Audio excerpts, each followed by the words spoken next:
Russian ambassador Dennis अलिपोव ने operation सिंदूर के दौरान इंडिया के वेपन्स परफॉर्मेंस की खुली तारीफ की है। रशियन एम्बेसडर का कहना है कि दुनिया में कहीं भी कोई व्यक्ति ऐसा नहीं है जो प्राइम मिनिस्टर नरेंद्र मोदी की साख पर संदेह करता हो। उनके मजबूत नेतृत्व से देश को वैश्विक स्तर पर प्रमुखता मिल रही है। ऑपरेशन सिंदूर के दौरान इंडिया ने स्पष्ट रूप से टारगेट्स बताए और डिसाइसिव एक्शन लिया।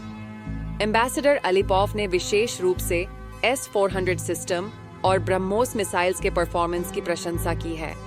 उन्होंने कहा कि इन हथियारों का प्रदर्शन बेहतरीन रहा।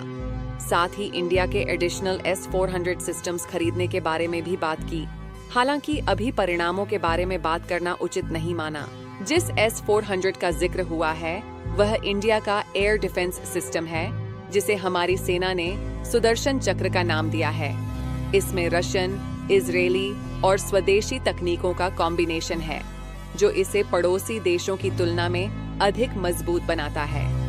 इंडिया ने रशिया से कुल 5 ऐसे सिस्टम्स की डील साइन की थी, जिसकी वैल्यू $5.43 बिलियन यानी मौजूदा समय के हिसाब से लगभग 46,359 करोड़ रुपए हैं।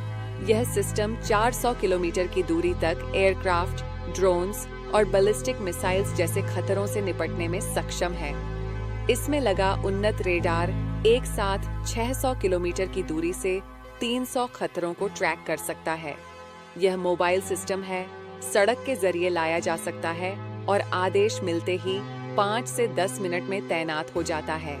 दूसरा महत्वपूर्ण हथियार है ब्रह्मोस मिसाइल, जो इंडिया और रशिया के जॉइंट एफर्ट से बना है। इसकी मारक क्षमता अब 1500 किलोमीटर तक है। यह जमीन, समुद्र और हवाई तीनों प्लेटफॉर्म से लॉन्च हो सकती है।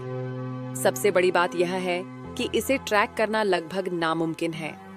ऑपरेशन सिंदूर के दौरान इंडिया ने पहली बार S-400 सिस्टम का कॉम्बैट में उपयोग किया था।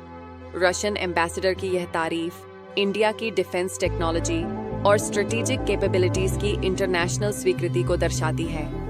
मैं चित्रलेखा मानती हूँ कि यह सिर्फ वेपन्स की तारीफ नहीं है, बल्कि इंडिया की बढ़ती हुई डिफेंस मैन्युफैक्चरिंग कैपेबिलिटीज और स्ट्रेटेजिक ऑटोनॉमी की पहचान है। जब रशिया जैसा मिलिट्री सुपर पावर इंडिया के वेपन्स परफॉर्मेंस की सराहना करता है, तो यह मेक इन इंडिया के डिफेंस सेक्टर में सफलता का प्रूफ है।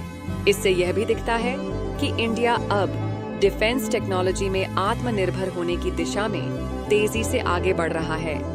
सत्यमेव जयते।